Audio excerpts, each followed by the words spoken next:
Hola a todos, bendita comida joyera. Hello everybody. Bonjour à tous, brillante communauté bijoutière, brilliant jewelry community. Welcome to this live stream. Okay, so what do I want to do today? Okay, so obviously many things are changing all over the world. We're going to keep doing the famous, it's famous because it's quite unique. Remember I was doing the MIYUKI Beads Bracelet, and I said that we need to, we need to finish it because obviously there are some very important things that we haven't done. Like, by example, how are we going to... ¿Cómo vamos a poner los colores a todas esas miles de cuentas? How are we going to put the colors to all these thousands of beads? And also I was...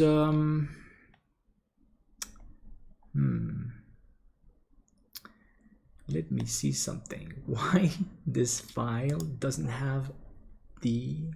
Because remember I finished...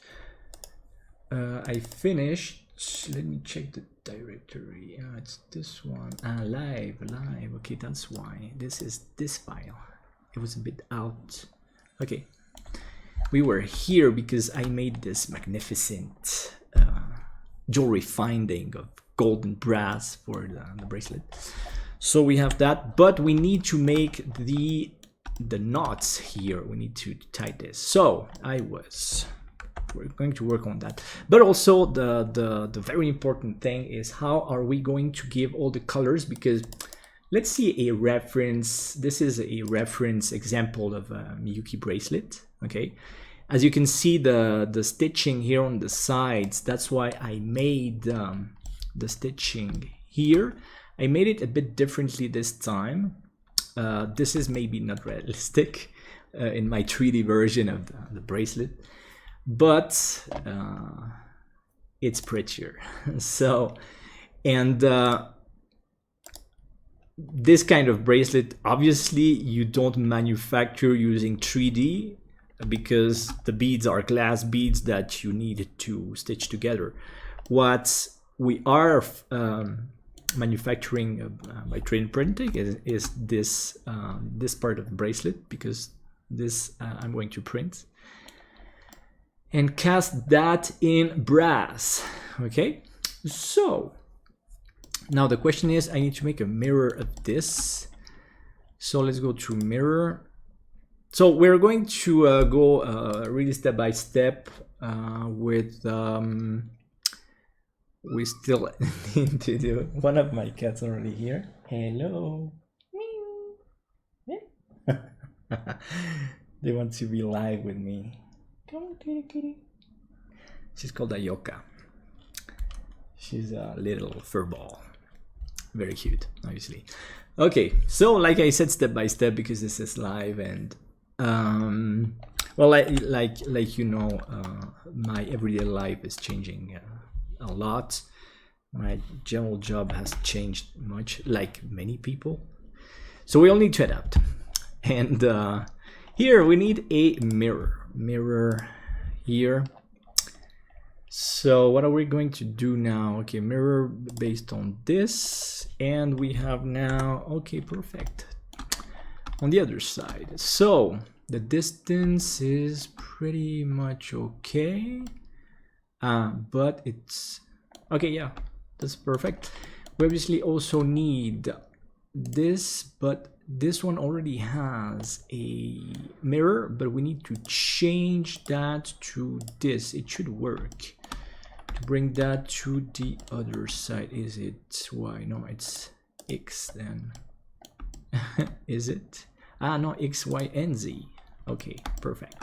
So now I have the finding on each side. All right. And so today I'm going to use Blender now. We're going to finish this bracelet. Okay, so we need to make a knot on this side. This is still a curve, Okay, so we can go to edit mode, and let's see if the position is all right. Yeah. So now from the front view, let's zoom to the point. Let's start making a 3D knot. So it must go. Okay, first we need to come here and down here. And so we need to check the handles, and here we go. And that's why I made all these holes in that ending, that metal ending, because we are going to make the knots. It's just a detail, but it's quite important because it's one of the most visible parts. Okay, so we are here, and we are going to go a bit to the side. The only thing is that this point, no, okay, it's this point that I can't move, so that's right. So you know that during the live sessions, it's a lot of improvisation. So I never pretend that I'm doing things in the most efficient way. I don't, you know, that's not my main goal. But we are doing very interesting things, and this is a very special request that a follower made a couple of weeks ago. He was happy with the first part. This is the second part of this project. And no, sorry. I'm just making the 3D knot to finish, to properly finish that side of the ending. And I need to make, so if you don't know how to make knots in real life, it's a bit hard to make a knot in 3D. Obviously, you should always, hi, welcome to the show, the jewelry show. This should be called the jewelry show now. All right, okay, so I need to go down here and inside there, and this will be a proper 3D knot. And yeah, now, like I said last time, I'm recording the live sessions so I can publish them like proper tutorials, because I'm in fact doing this as a tutorial. Just the pace is very different, but a lot of people, and also I think it's working. It's really working, because I'm making the tutorial and I'm explaining many things. Sometimes it's not that much related. And you know what? We're going to go this side. Let's make a full, complete knot that would really withstand. Here, this is a real 3D knot. And as you can see, because this curve is repeating, is it repeating? Yeah, the array was repeating there. Okay, I just need to change now the distance there. Has changed a lot. Let's go at maybe 105. But because this is just an array of the same curve, this is why I built the entire. Okay, thanks. Yes, it's working pretty. This design is really interesting to do with Blender or in 3D in general. Doesn't matter if you use Blender or not. Generally, the projects I do, you can do with maybe any software. So we just, yeah, I really want to complete this design because we still have to bend the bracelet to really make the bracelet and make the clasps and the small loops that we need to really wear the bracelet. And I want to make the materials and the render of this bracelet. And we'll see if today I should be able to finish it today. We'll see. Depends on many things. But so far, this has been working really well.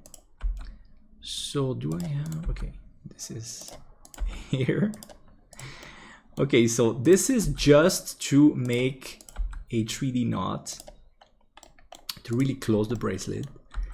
And it's all based on the curve that it's repeating across the entire bracelet. Okay, so now this is starting to look like a proper knot, and that's why it's important. Let's go to diagonal, which is to isolate. When you want to isolate the object, don't forget the diagonal key from the numpad. It's always very important to do this so you can visualize a bit better. So obviously, if this is going to be an ending knot, it must be tight. So I must really achieve this knot in a way that it closes on itself. Okay. All right. This is pretty good. And also it should not overlap over itself. That's why it's not that easy to make a custom one of a kind, because also I don't want to make I can't use just any generic knot. It must fit exactly my design. And the shape should be harmonious, which is we're almost there. I don't want to take too much time on this, but as always, we're going to take the time that's necessary. Okay, looks, does it look tight enough? It should look tight enough. Maybe there, that part is not tight enough. Okay, let's make it tighter. Tighter here and there. This is not very tight, honestly. That side is still a bit too loose. All right, and what else? What's new? Well, what's new? I've been asked. Okay, so the big question that I get every week is if I'm selling a jewelry course for Blender and jewelry render and jewelry modeling. So the answer, to make it like really public, is that yes, but it's not ready yet. So technically I should stop doing, well, I should start doing the recording of my jewelry modeling course and stop doing live streams on YouTube then. But somehow, depending on my workload, I don't have the time yet to record the full jewelry course for Blender. It's going to come out. It must come out this year because it's part. Obviously, it's going to be on sale. The price won't be low. Sorry. Well, I mean low. Won't be too high either, but because it's a professional course and it's one of a kind, it's obviously going to be, well, I won't make it too expensive, obviously, because it should be a bestseller. Okay, so the knot, tight knot, 3D knot. Ooh, this is pretty good. This is okay. Okay, we're good here.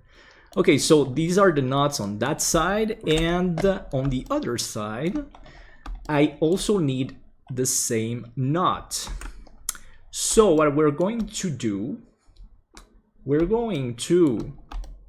we can copy the vertices because it's the same curve and it's a curve. So let's go to transparent mode. Let's do a B, select all this. So I have all these vertices on this specific side. Let's make a Shift DX and let's copy, let's move it to the other side, and we'll have to rotate. We're going to have to rotate this and connect it. Okay, so it should work.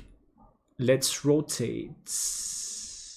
But you know what? Let's check that we are working with the median point. Sometimes, generally, you have it on median point. Okay, that's the median point. 180 degrees. Yo, Carol, come on, baby.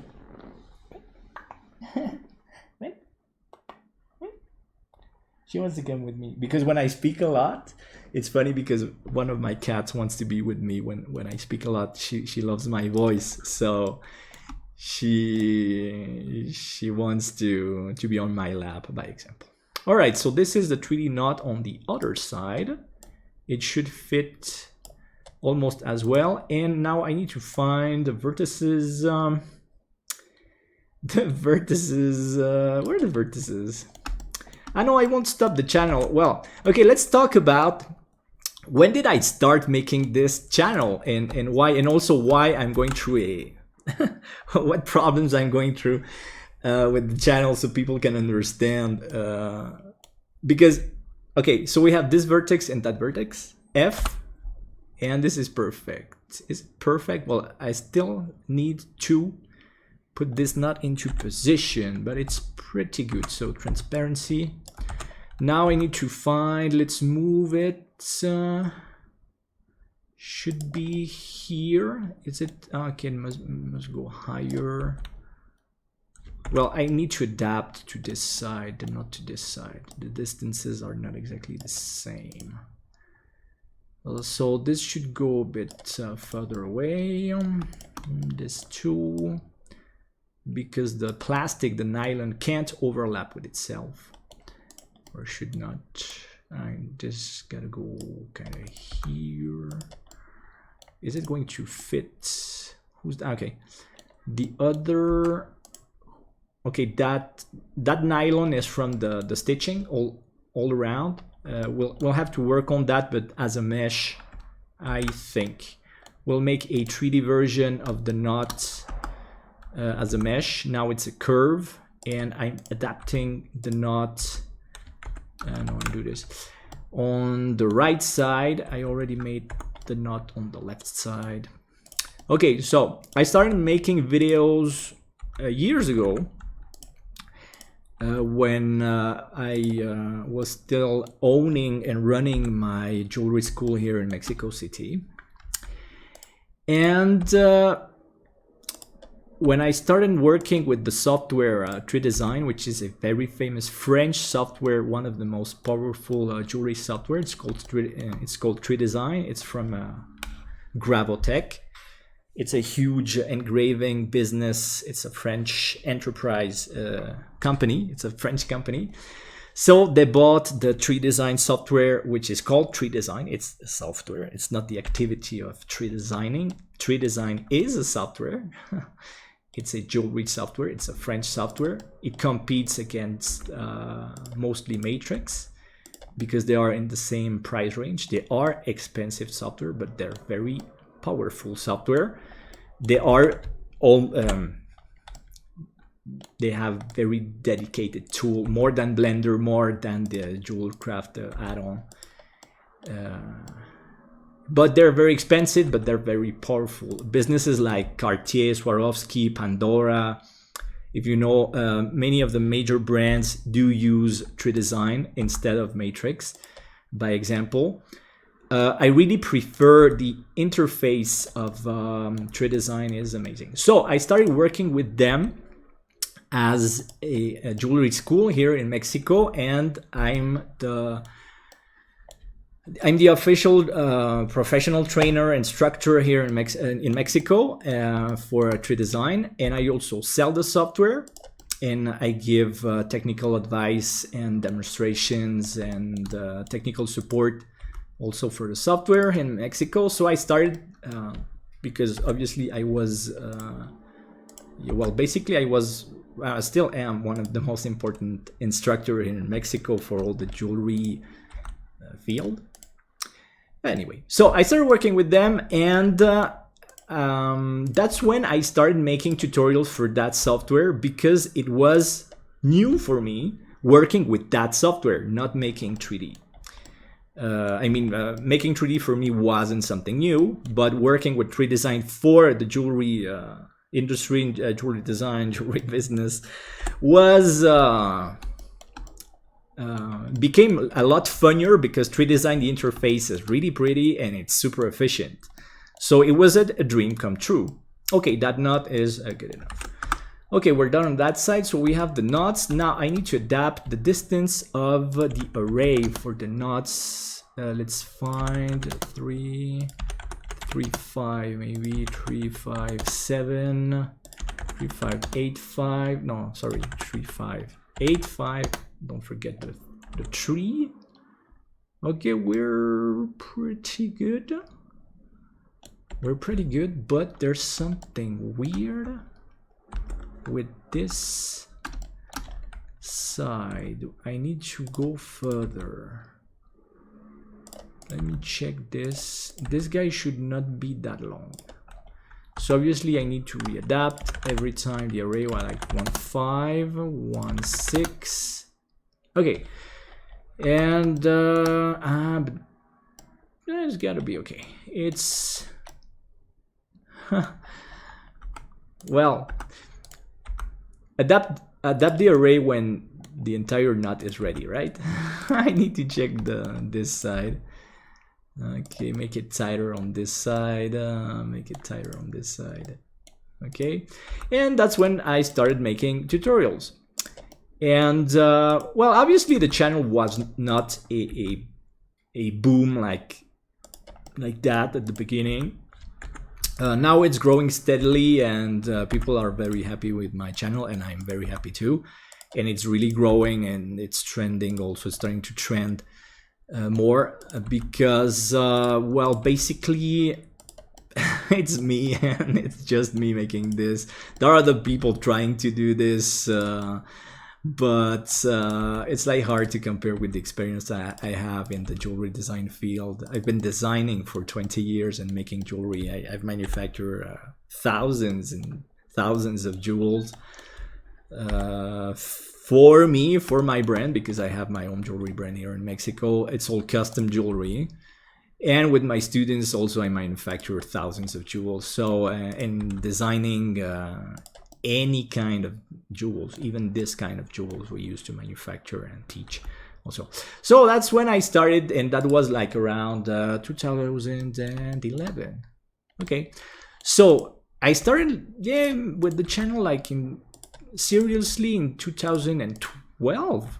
No, that would be crazy. Maybe later. Let's say 2014. Okay, so that's already 7 years. That's no, but that's crazy. But yeah, I think it's that has been that long. Okay, so that's why I have hundreds of videos using 3Design version 8. Now it's version 10. And then I started using Blender in 2018. Maybe 17, yeah, around there. 16 maybe. Should be already 5 years ago that I restarted using Blender for teaching and jewelry design. Okay, so, and now what's happening? What's the difference? Well, then I started making tutorials for jewelry design using Blender, and that's and we're still here and still doing that. But now there's a huge change. The jewelry school does not exist anymore because of the pandemic, and also because it was time to retire from that activity. Really was time, and so it came with the pandemic. And well, my time, my availability is not the same than before, and not at all, because I used to make the tutorials after teaching, after I don't know, after I used to go to the gym, by example, to train like for 1 hour or 2 hours, and then I used to come back because I was at the school. It was my own business, my own workshop, my own art studio, my everything, let's say. So I would come back there after anything, going to the restaurant, going to the movies, going out,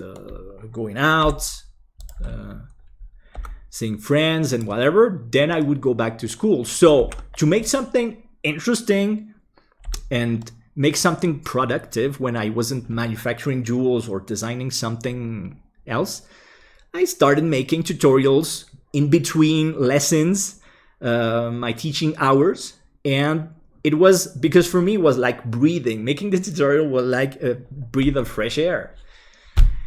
And And that was already years ago.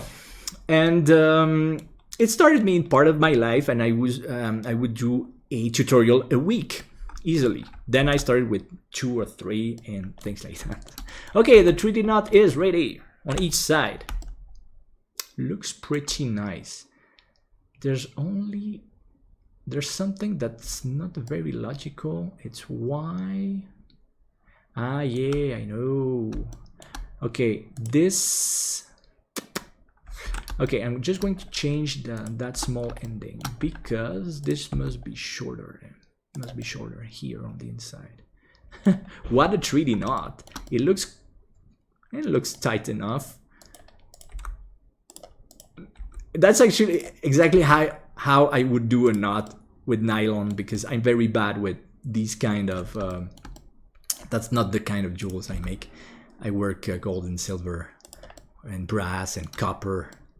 So when I need to make a knot using nylon, by example, they always come out messy, like this one, like really messy. And okay, but this is pretty good. All right, we have this now. The distance 17, 185, 18. Okay, so we have knots on this side. They're complete, and knots on the other side. Let's have a look on the other side too. Again, double check what you're doing. Okay, and we're pretty good with the knots. Okay, this is nice. So now let me just check what type of object this is. Okay, this is already a mesh. Let's have a look at how many. Let's go to decimate, because we need to check. Okay, we have 1 million faces on this mesh for the beads. This is good. It's a bit high, but it's okay. So now we need to make a curve for the bracelets. So let's have a look at. Okay, a bracelet for, well, the wrist. The bracelet for the wrist, yeah, wrist. So the wrist, generally the wrist at this height. My wrist is thinner than, I have small bones. I have very thin bones, so I don't have fat, big wrists. I have small wrists. So my wrist, the measurement of my wrist is 23. And if you don't have nothing to take the measurement of your wrist, like take a piece of paper and simply do this. Okay, you can see that. So here I have, now I can take the measurement. I have so how much is it there? 20, yeah, it should be 20 some. Mine is 21, all right? So use a piece of paper, any type of object that you can flex around your wrist, and I have a ruler right there. So my wrist is 21 centimeter. It's pretty small for man. Man generally is 25 or more. But I like my bones. I like my wrist. It's a bit finer. Okay. So now 21 centimeters. You must divide that by pi. So let's go to the calculator. Well, obviously you can do that in Blender, but let's do that outside of Blender. So 21 is the perimeter. So you need to divide that between 3.1416, which is pi. So this is the inside diameter of my wrist approximated to a circle. So now I can use that inside Blender. And let's add mesh circle. And let's put 120 vertices, and the radius, it's going to be 6.685 divided by 2. And Ah, no, sorry, this is centimeters. So multiply this by 10 because my scale in Blender is 10 times bigger. So here we have 66.8, which is what we had there for the inside diameter of my wrist. So now we're making this in 3D. So this is the number for a 21 centimeter around my wrist. All right. Okay, so we have this, and let's center this. Okay, I'm going to make it a bit more oval. So let's make an SX. This is arbitrary. The wrist is not exactly round, but you can make it round. You can make it oval. I'm going to make it oval. It looks a bit better. Okay. So now, what do we need now? We need a couple of, well, here I have a mesh for the beads. This is a mesh with the mirror and subdivisions. These are curves with arrays and all of that.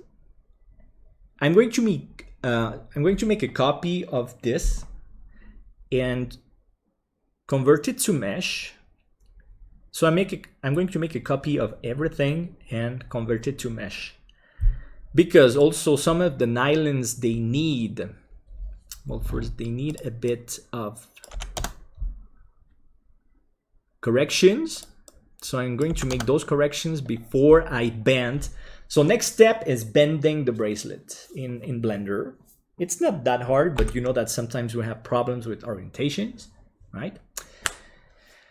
And okay, so this is the stitching sides. This is the wire, this is the horizontal wires. Or we put nice names to your object. Horizontal wires. There you go. Now, I'm going to copy that one and that one. Shift D, enter. And I'm going to make an Alt C. So now these are the meshes. So I can hide the original ones, which I'm going to keep. And actually, let's save this as live tutorial part 2. Okay, it is part 2 today. Don't forget that it's part 2. So now this is a mesh because by example, the last row there. Okay, first let's have a lot more clipping. Let's go at 25,000 because I need to be able to zoom out more. Okay, what's the detail? The detail is that this last, oh, you know what? Wait, mistake. Let's go back because I moved the distance. Okay, for this guy. Now for that guy. This was 93 and needs to be 93. All right. So these guys, let's make a copy, Shift D, enter. When everything is good, Alt C to make it mesh. Hide the originals, which are the curves, the Bezier curves. So don't forget, this is always, I say this in every tutorial. This is a very simple way to keep a copy, a non-destructive copy of the original before making it into a mesh. All right. So now, as you can see, this wire here, woo! I went to edit mode. It's going to be a bit slow suddenly, but no, I just want the stitching size. Okay, here we go. This is the part I need to correct because this is this side. So from this side, what do I need from this side? I just need it through here. Okay, so I'm going to make it like this with the C key and Shift. I'm going to deselect what I don't want to remove it. I'm going to keep it here. All right, now delete vertices. I just want this side and close it inside the knot if possible. Maybe it's not possible because I maybe won't have. Okay, let's make an F.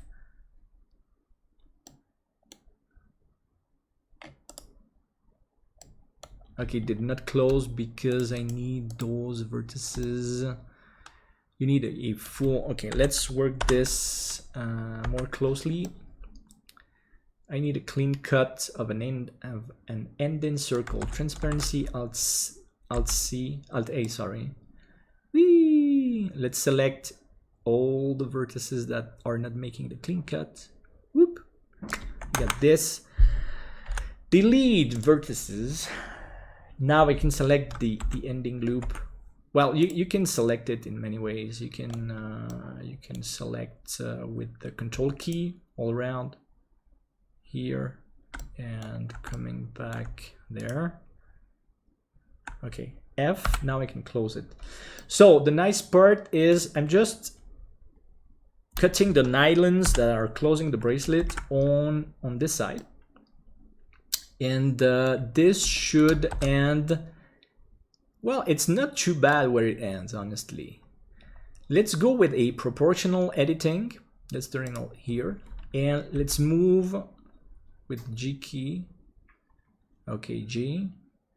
And because I have the proportional editing turned on, the rest of the wire is moving with me. So G to grab and adjust that. So this makes that this range there, this ending range, is finishing inside the ending knot, which is pretty correct. Obviously, if you get a very close look, you're going to see that this wire is just coming through there, and it's not really well.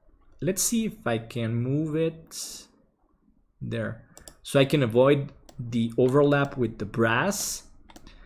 And now let's this is pretty good. It gives the illusion well enough that it's ending and it's stitched to the rest of the knot there. Maybe, well, I can overlap a bit. It's going to be the nylon is semi-transparent, so okay, we're pretty good here. Now on the other side, I have something similar to correct. Here, this is going too far. I don't need it that far. So let's do a very similar process. Let's go there by example, delete the vertices because that would be too messy. I'm just making this. Okay, do this, then the dot key to zoom in. All right, now, again, I'm going to make a clean cut here. Alt A, B, select those vertices, goodbye. Now with the B, I'm gonna take this one, F. All right, so we are closed because we're making closed meshes, and this gives the look that it's closing inside pretty well. It's a bit messier than the other side, honestly. Let's see if I can edit just this knot. I'm going to take this line and move it to the left. It has the proportional editing turned on, so it's going to move the rest a bit. But this is great. Sorry, I need to go. Wait a second. I need to go to the left more on this side. This is pretty good.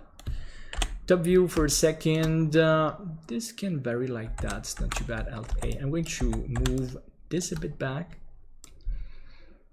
Okay, and this is pretty nice. This is pretty nice. Okay, so now we can do something about just a touch of realism. The wires generally, well, if you want, we can displace them. You can displace them if you don't want perfectly straight wires, but it's not necessary. So I made the ending knots now. The metal ending is ready. And I need to make a copy of all the beads. Shift D, enter, because I'm going to reset, and I'm going to make a new collection. I'm going to call it bracelets.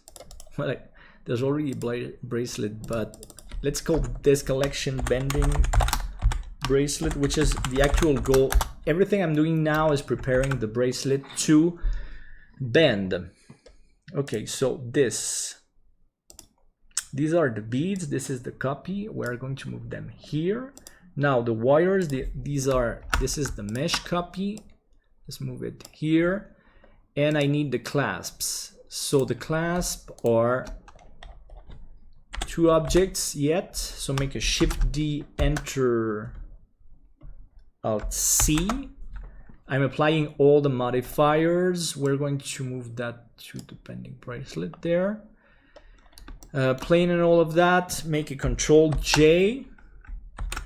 And also I need to be ready to avoid problems with, okay, so the clasp, I'm going to hide entirely the clasp, those wires, that bracelet there. These collections are entirely hidden now.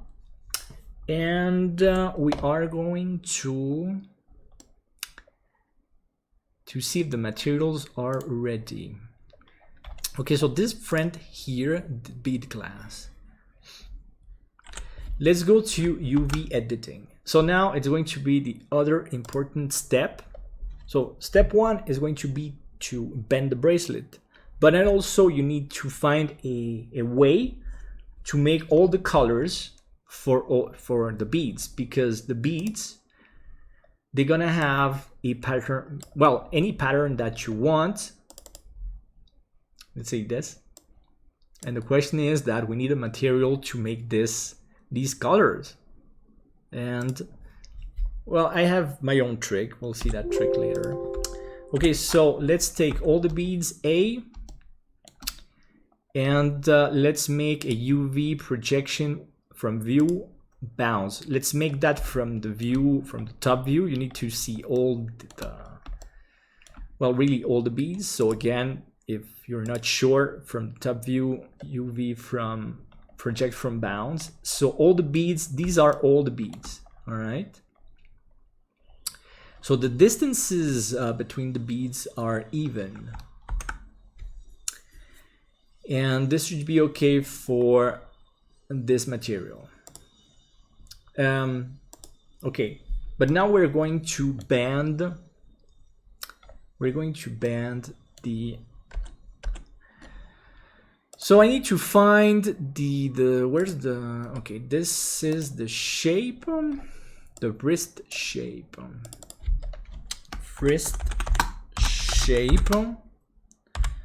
bending. We're going to bend to that oval shape. I already showed how to take the measurement of your of your wrist. All right, so we're here. So now we need to see this. Just want to check that everybody has its proper material. Yes, yes, yes. Now this we need to make an alt. Wait a second. Okay, perfect. Okay, so this is a new collection for the bracelets that we're going to bend now. So we're going to take the beads, the wires, the endings, make a Control J,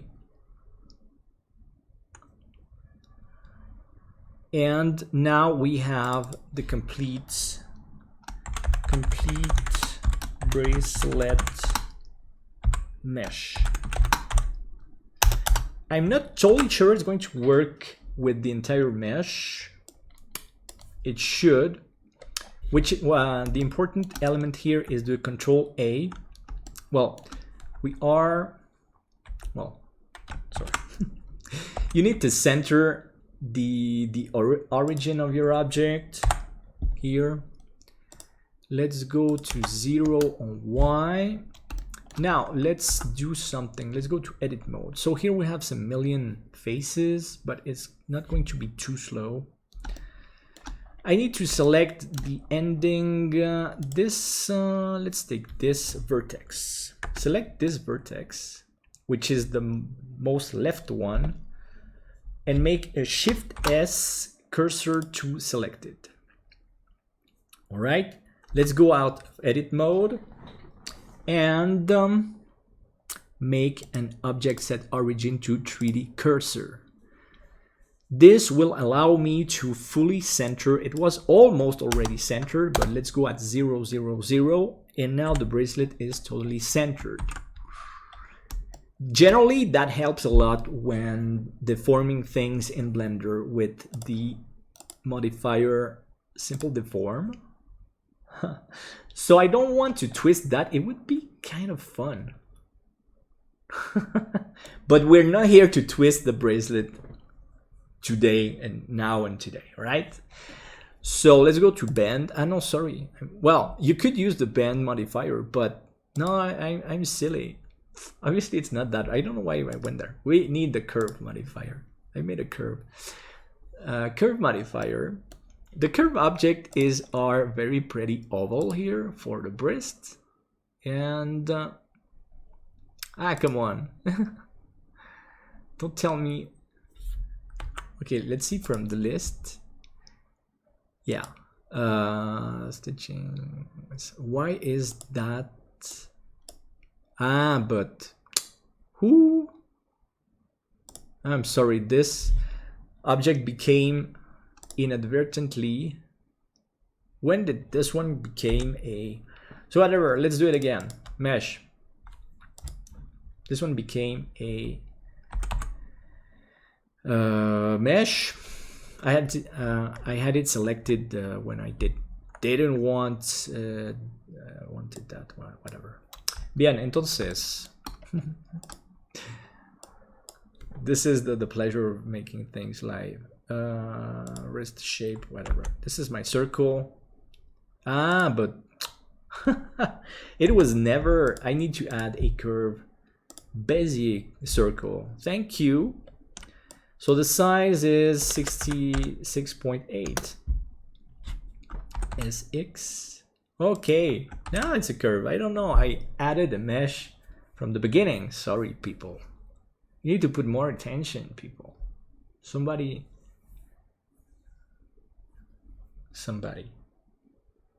must be focusing more. It might be me. All right, but I'm not tired, so having fun. All right, that's a curve now. So curve object, please, that's the curve object. Okay, well, the bending is going pretty well. Just the direction is not the direction we want. Let's have a look at Control A scale on my base curve. Wow, this is crazy now. Well, let's don't do that.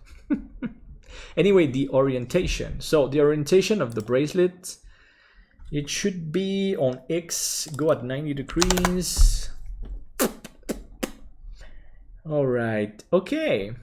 So now we are bending the bracelets. And we can make it smaller. Now I'm going to adapt. So in fact, it's not that long. And I'm going to adapt. I want the endings to be closer. There's not that much deformation in this design because the origins were properly set. I showed very exactly how to do that. Okay, so scale I'm going to go at 0.8, I guess. I do want some distance between the endings there. Let's see, 0.8. I want like 1 or 2 centimeters now. This is pretty good, but a bit less. So 775, something like that. And so this is the first important step that I wanted to do today, which is bending the bracelet with all these thousands of glass beads. Remember, we have more than 1,000 beads. But then the other important element of today's tutorial, live stream, video.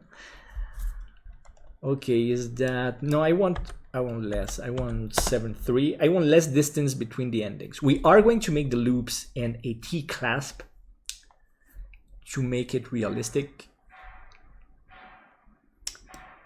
Okay, so is that, yeah, that distance is pretty nice. Maybe a bit less. Let's go at 0.75 and we're going to call it good. Let's call it good. You must be confident with what you're doing. Okay, so welcome people to the live stream. Welcome to the jewelry show. My name is Damien, the jewelry artist. Who put, I said 0.75, enter. So there are some million faces. That's why it's not blitz fast, but it's good. Now that we're good, it's band with all the stitchings. It looks nice. It looks nice. We still need to make some loops and the clasp, the T-clasp there. I made the 3D knots. They're corrected, so it looks like it's properly, well, properly. Maybe that's saying not that much, but generally it is tight. It's stitch. Now let's make an Alt-C because I already made copy of the file and I made copy of the original meshes. And why? I don't know. Sorry, I don't know why it.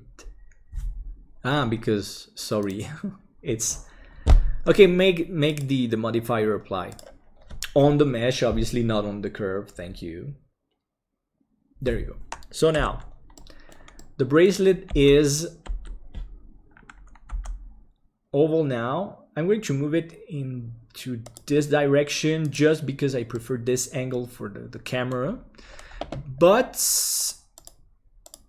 this is just because I'm already thinking, okay, let's remove the light there. The camera angle is going to be this one.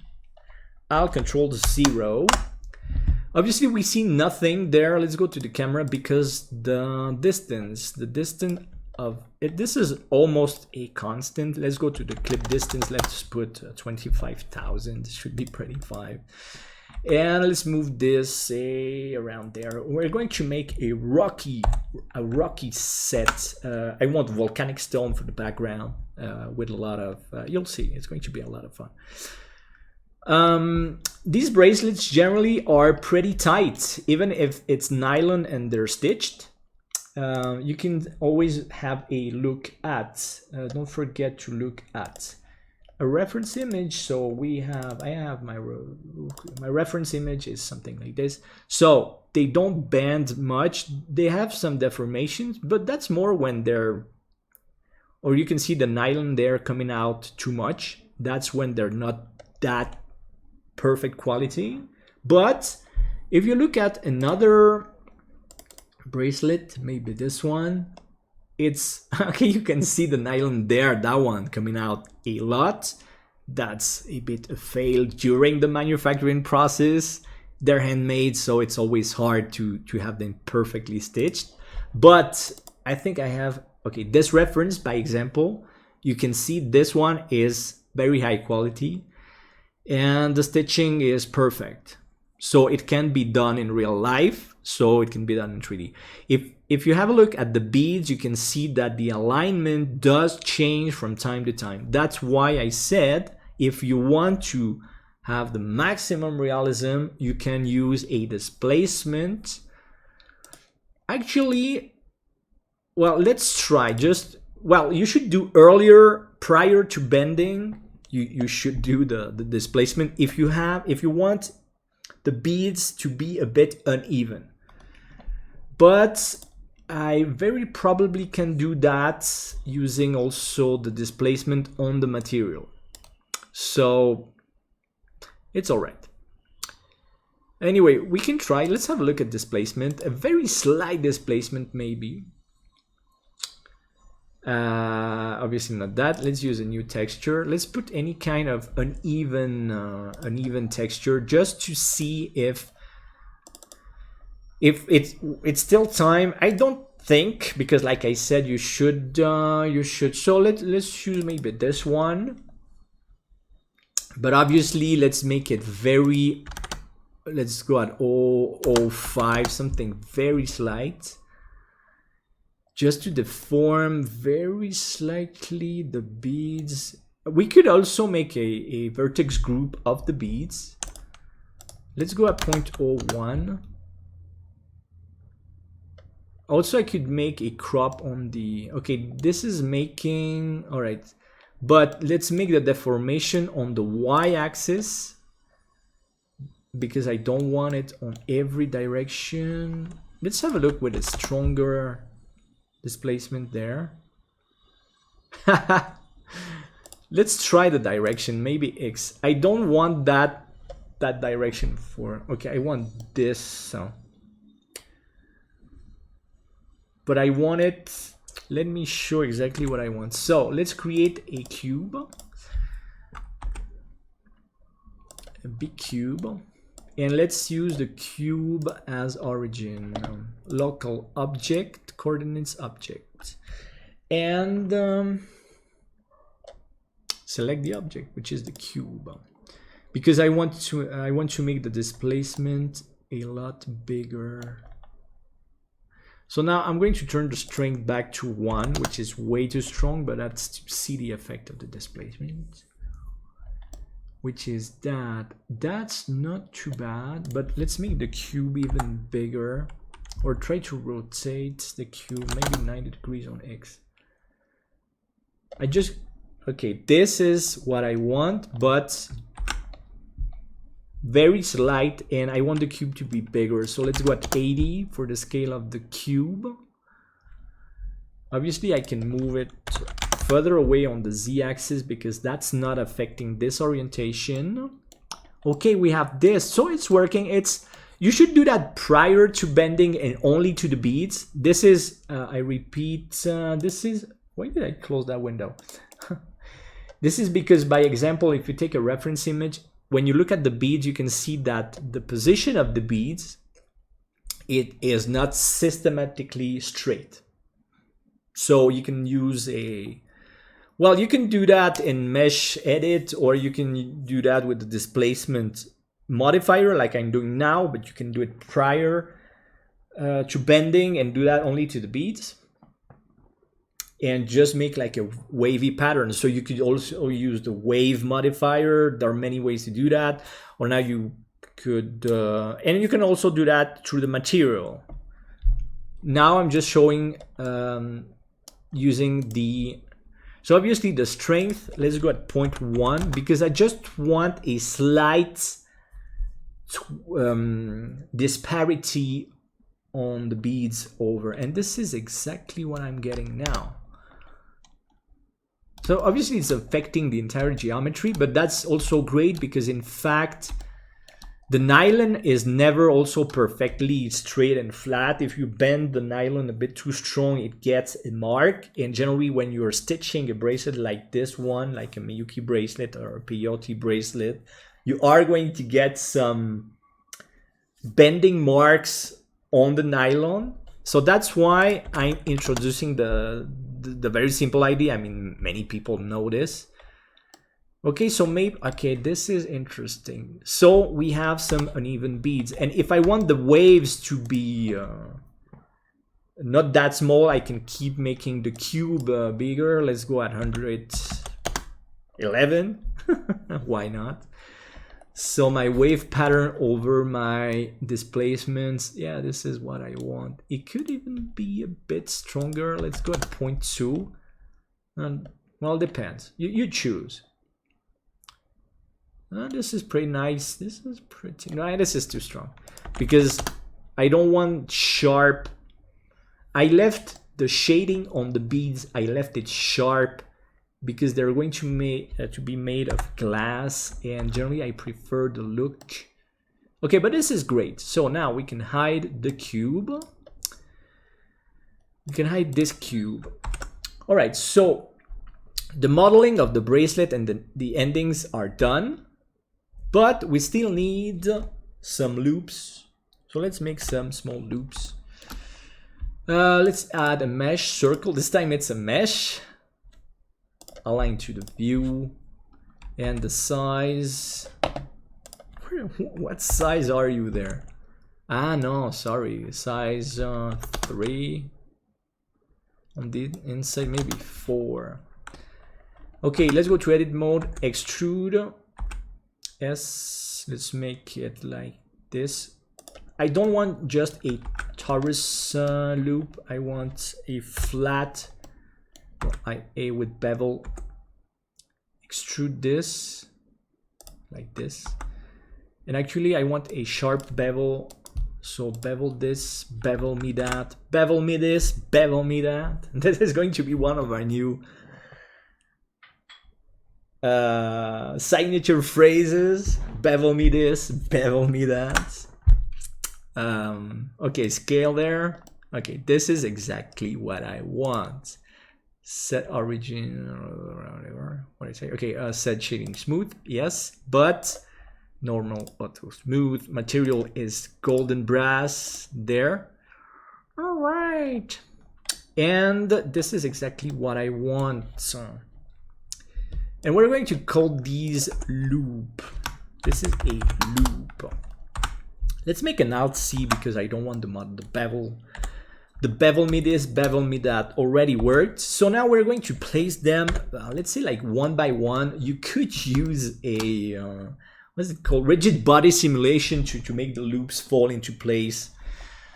But generally it's like a huge waste of time. Generally, you know that this is going to fall there. And this is the first loop there. Because it's going to be, okay, so let's make the connection because they're like just 6 or a couple, and even it's going to fold a bit more like this, and it's already to the ground. Back view, shift 1. Okay, so shift D to make this rotate a bit like this, and now this is not, I don't really shift 1. So there's not that much technique to do this. Well, like I said, you could use a rigid body simulation, but it's not very necessary, and you would not win that much time. But just so you know, there's always another way to do this. And okay, so to all connecting now, welcome to the show. Welcome to the show.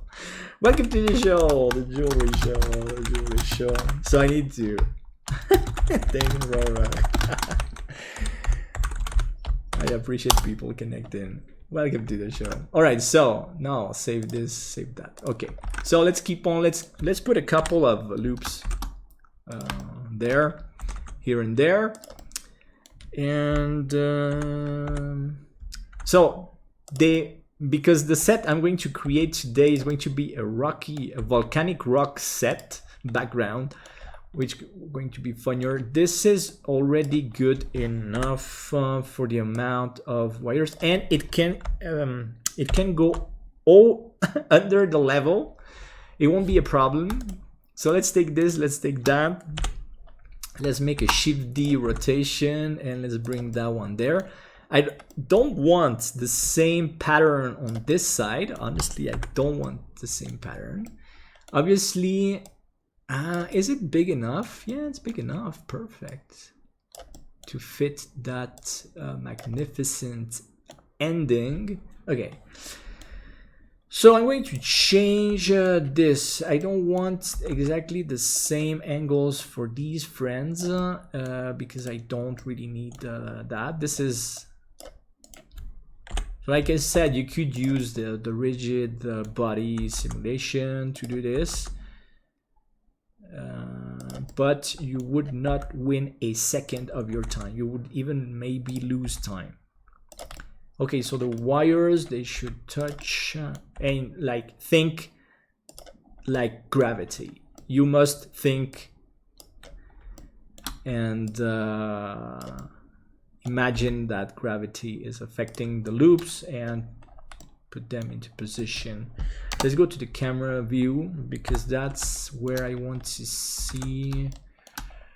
Do I like it? No, I don't like it. I want, so let's bring them to the front. To the front. Front, front, front, front.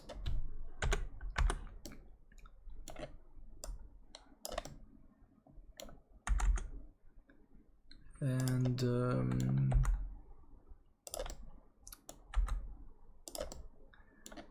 okay, this one, and obviously it avoid the overlaps. The rest make it look as gravity was affecting the fall of the loops and they fell there like that. It's very unpredictable. And like I already said, I say it again, you could use the rigid body simulation, but to get it exactly in this position, you would not win a second. It would be also interesting. Okay, that looks pretty good. And like I said, okay, this. Now, the clasp. Okay, I'm going to make a very simple clasp, and I'm going to go for a reference on the internet so people know. T-clasp. What's a T-clasp? It's this one. Okay, so not for the teeth. We're not dentists, we're jewelers. So this one, this is a T-clasp. It's a very simple, actually it's a French invention and it's registered, but it's like not very possible to register that anymore. We could say it's more like public domain. So we're going to make that kind of clasp. So it's fairly easy. It's fairly easy. Add a. Come on, Blender. Don't fall asleep. Let's add a cylinder. Let's put a nice amount of vertices. Let's make it the size. It's like 1. Let's rotate on the y-axis 90 degrees, and let's make it wider like this because this is a T-clasp. Woohoo! We have this. Now, make a Shift D, make it a lot less wide, and make some decorations on the endings, because generally the endings, oh well, I already closed that thing. Generally the endings of these clasps, they have something like this, and this one we are going to make it with the bevel, but we're going to make it and also make a Control A scale on this one. Perfect. I want 2 or 3 levels, and make it smooth. Woohoo! Okay, this one's going to be gold plated brass, smooth. This one also, that's the main part of the, no, sorry, this is gold plated brass. Okay, here we need normals to auto smooth. Do we? No, it doesn't look that good. Okay, right. But I want it double. Shift D, X. No, sorry. Move it there. Double decoration. So make it Alt C, Control J. Now let's make it Control A. All transforms. No, not really. It doesn't matter. Mirror. Sometimes I do unnecessary things, but I generally say and talk about. Okay, so mirror.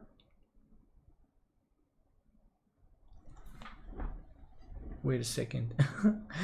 Okay, connection is back, I hope. Yeah, I think. YouTube told me I lost internet connection for a second. Mirror object is based on this. Okay, this guy, control, what? Wait a second. But on the Y direction, Y, X, on the Z then. Perfect, okay. So the mirror to that, so we have that, we have this, that, okay, add, mesh, torus. Sometimes we need to go, what?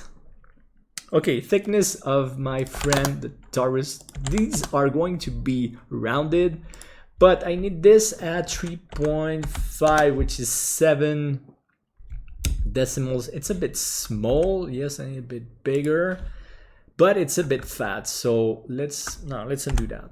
I'm going to make it thinner. So let's go at 27.5. Okay, this is a pretty nice proportion. Now, this is what connects the T-clasp. There, shade, smooth, and let's put it there. Okay, so this, and that. Let's go to Alt C. Control J, and this is the T-clasp on one side. Okay, Now I just need, okay, let's go to edit mode. I need to duplicate. Let's do an L, Shift D, Enter P selection, because I want a copy of this friend, because this friend is going to come. Okay, let's put origin to geometry, RR to rotate this guy and put it to the chain here. That's one side. Okay, this is one side, but I'm just asking. Ah, yeah, okay, and now I'm going to put, just trying to remember, why am I doing this? Really, it's origin to geometry. Focus, people, focus. We're making a the ending of a MIYUKI bracelet with a T clasp, a golden brass T clasp. Focus, people, focus. Okay, right, let's take this down here and let's rotate. So now this depends from the camera view. Okay, it's pretty cool because we see the T shape, but I'm going to rotate it RZ and bring it so it does not touch visually in this direction. Okay, almost. I need to bring this guy down and this guy down. This is just like that. Okay, so on that side, the T-clasp should be working with the big loop I have.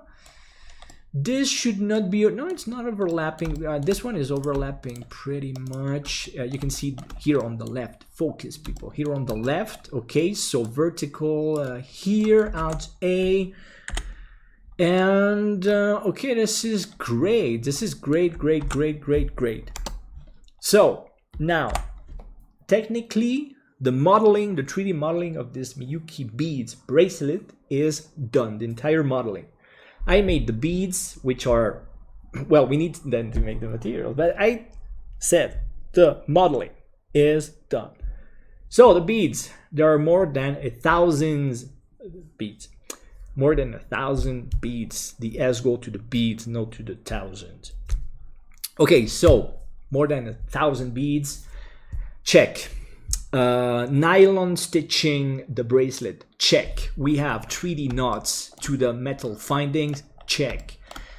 We have custom endings, golden brass, gold plated brass, that's the material of these guys. And we have a T-clasp. We have a T-clasp.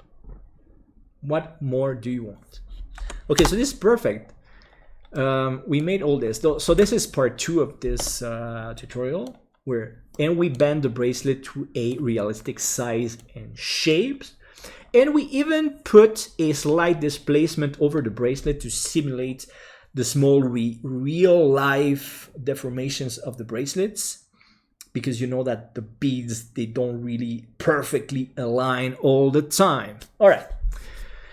Now, well, the material. So we are going to have a look at the bead material, because like I said, we have, let's go with color. We have the nylon. So the nylon base color. Okay. So what I need first, let's create an environment. So now this is part. Okay. The 3D modeling of the bracelet is done. Finished. Finito. Listo, vale? Now we're going to make the render. Okay, the render. And it's funny because that's generally one of the favorite part of the people on my channel, the rendering of this. We're going to use cycles. I don't always use cycles. I do use, well, Eevee, I haven't used Eevee for years. Time goes by way too fast. But I use LuxCore a lot. I use Deep Image also, which is part of the 3D design software package for professional jewelers. And I use a lot cycles. Obviously, we're going to use cycles today, but that's not so obvious.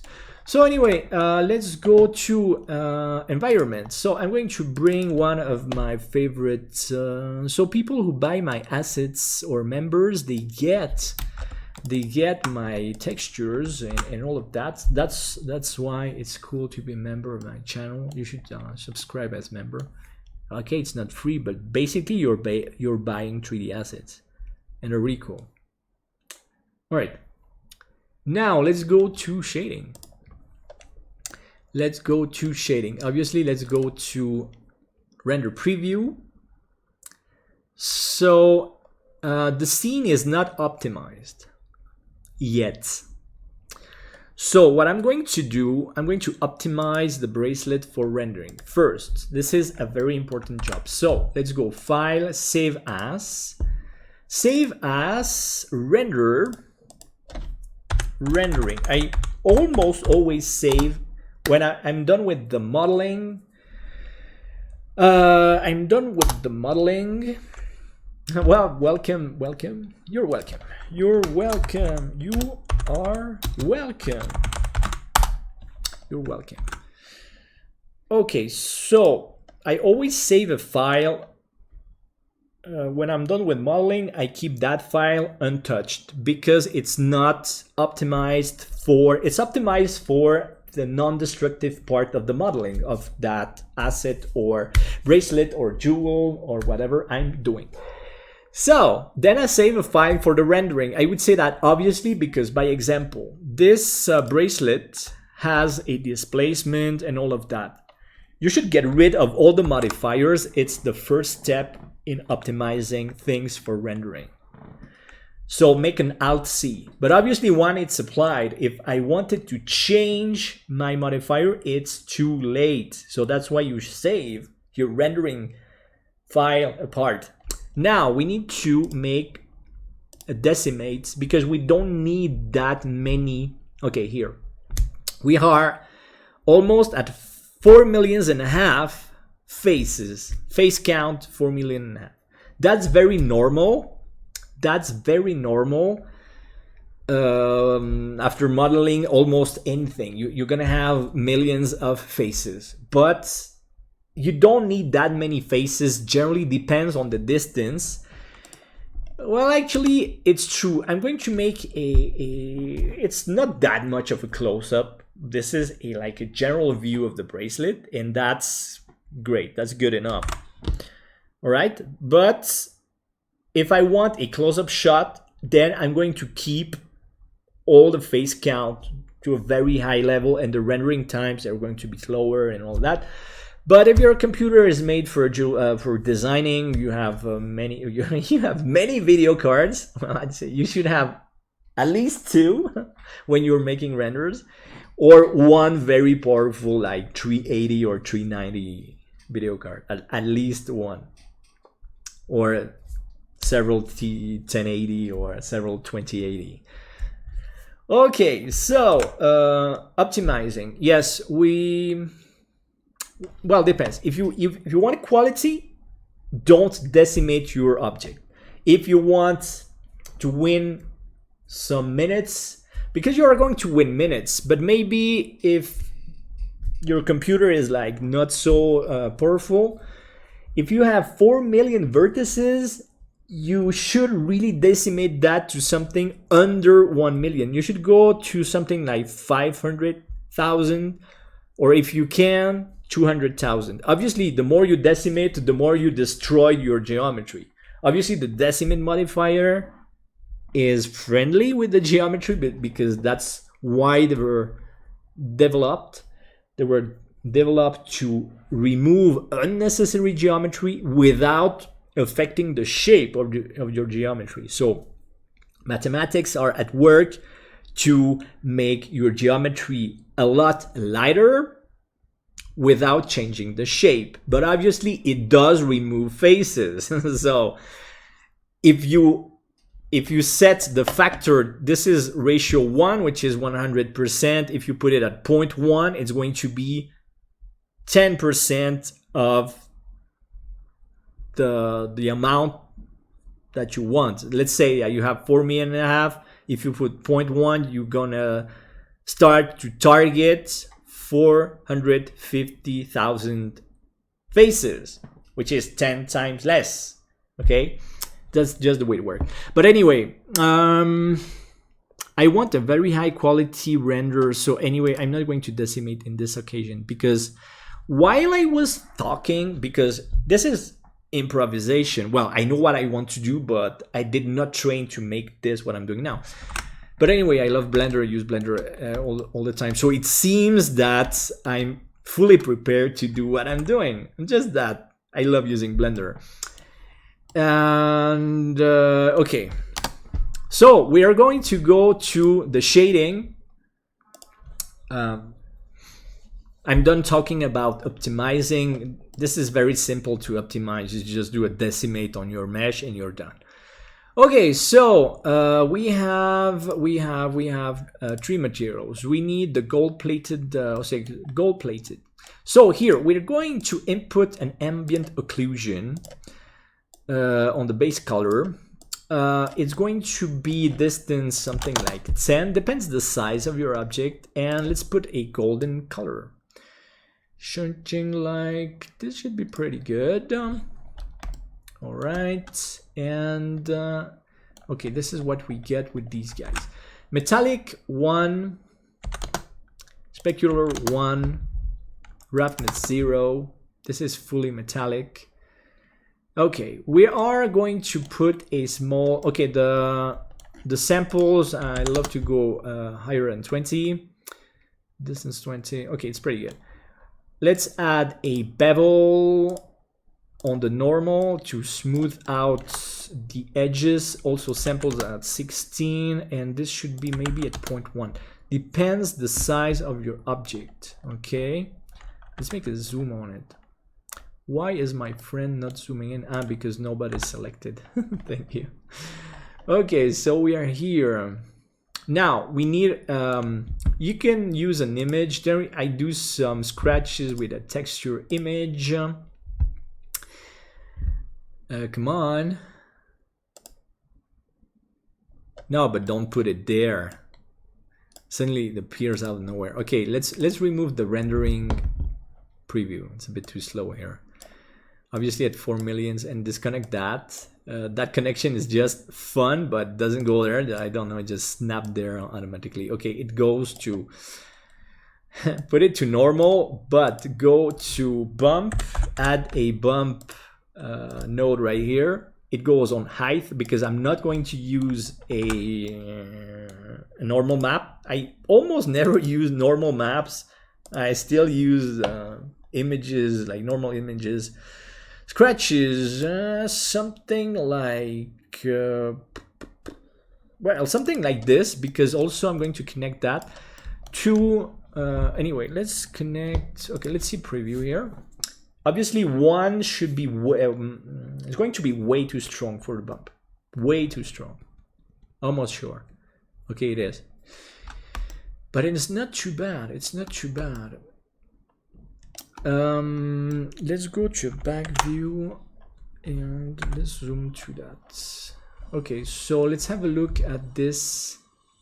Okay, so it's way too strong and way too, okay, first let's go at box, blend it at 1, and let's add an input texture coordinates generated UV, because I'm not even making UVs on these type of but you know what? I know, but for this material it's going to be perfect. All right, so it's still, okay, the proportion is a bit nicer, but I don't want it to be that small. So let's go to vector mapping, goes right there. Scale should be, well, maybe 0.5. I want some bumps, but like just wavy like this. Obviously not that strong. Let's go at 0.2. And let's go at 0.05, something very slight, but give me a second. The orientation is a bit weird. Let's make a rotation, like 45 degrees and 45 degrees. No, this one, no. On Z-axis, it's great. Let's try it on the X-axis. Oh, it's pretty good. Let's have a look at the rest of, it's just for the gold-plated brass. Okay, so I have some weird lines, maybe just one rotation. And it's because of the size. But anyway, on the Z-axis, maybe even 1. Let's go maybe at 0.5. No, this one is the one that I don't want to be that much expanded. Okay, this is pretty good, but Okay, so let's try 0.3 there. So I don't have that many pixelation. Huh. Obviously I'm using an image, so you can expect some pixels on the bump. But let's have a look. Let's have a look at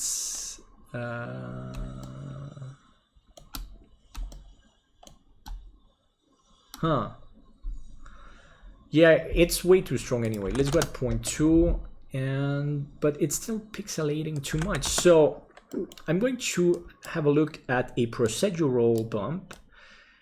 The very basic one is the musgrave here, 8, let's go there, and let's go at 1, and I need to connect the same nodes of texturing here, of the mapping. Let's do a Shift D. Come on, guys. Are you moving with me? I said Shift D, you can copy the nodes. Everything you do with the shortcuts, you can do that to everything in Blender with the same shortcuts, almost everywhere. So Shift D duplicate things in the VSE, on the compositor, on the nodes, wherever you do, whatever you do. Okay, so that's the size, but let's go at 10. Let's go at 20, detail at 20. Let's put the strength at 5. Okay, it's way too big still. Let's go at 200 then.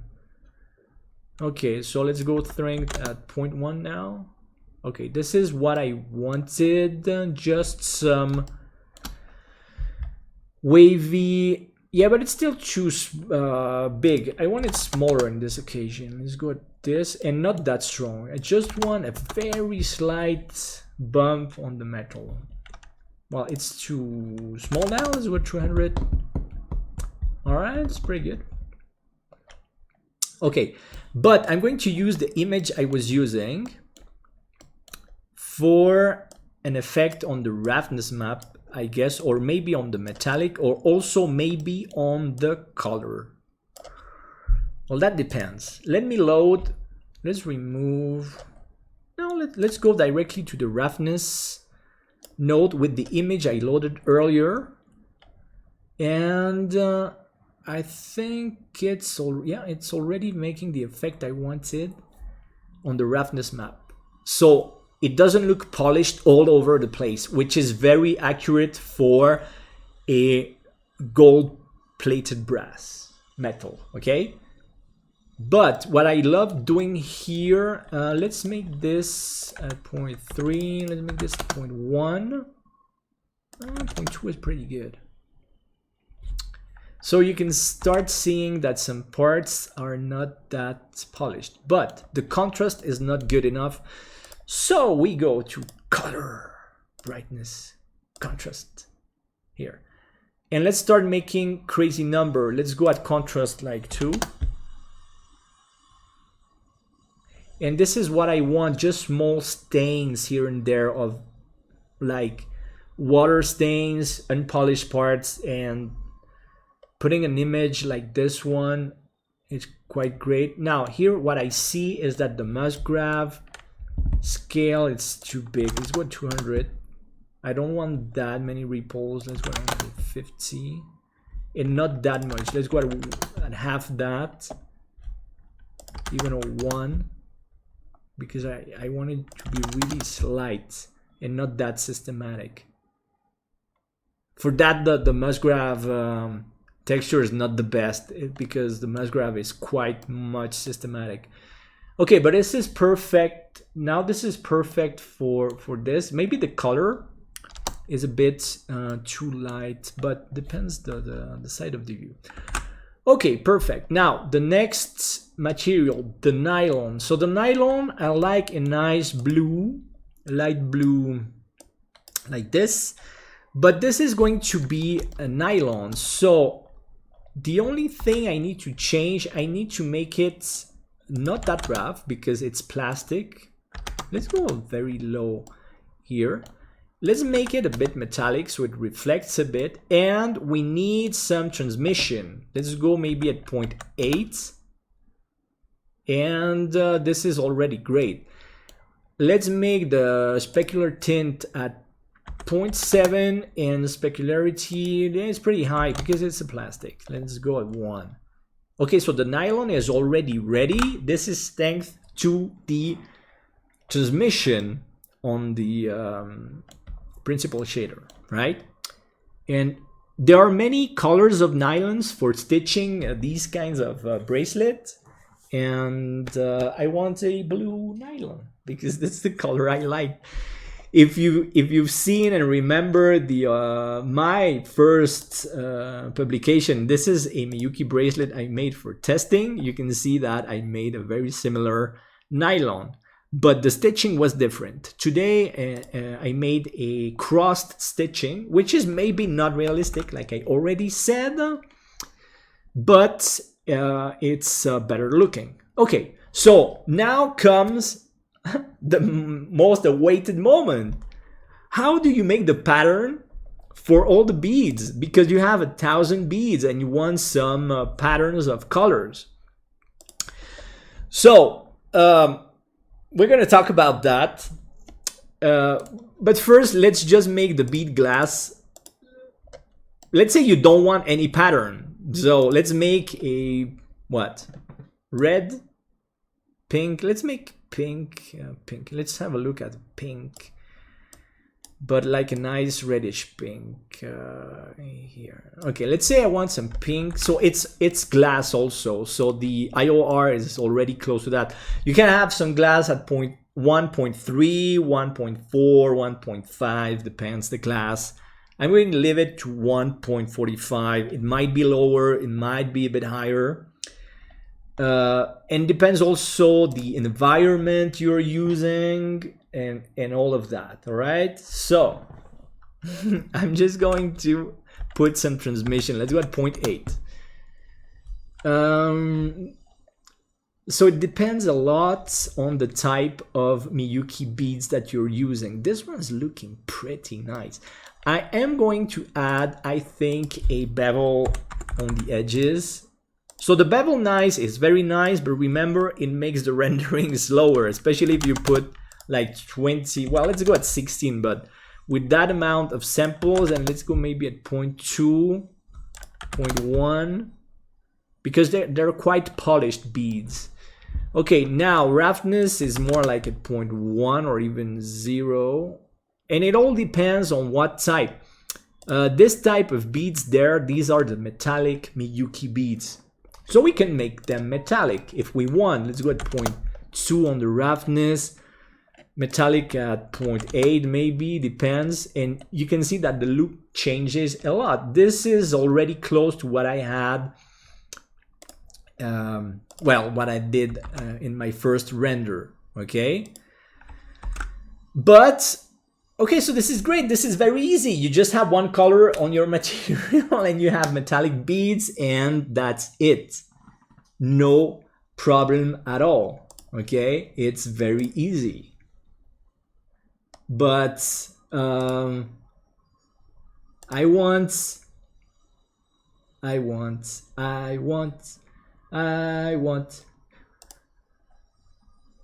Well,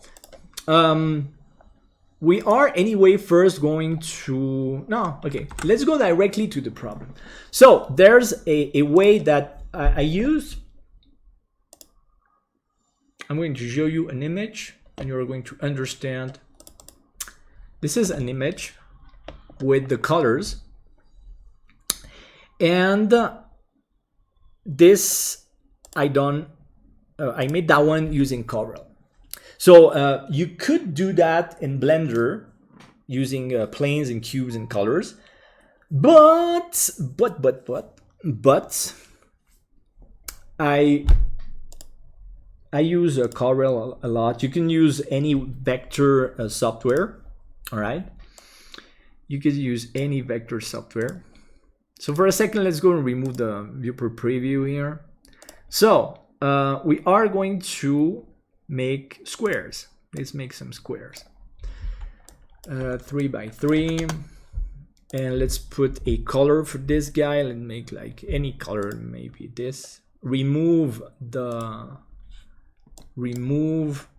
edges. You don't want any edges.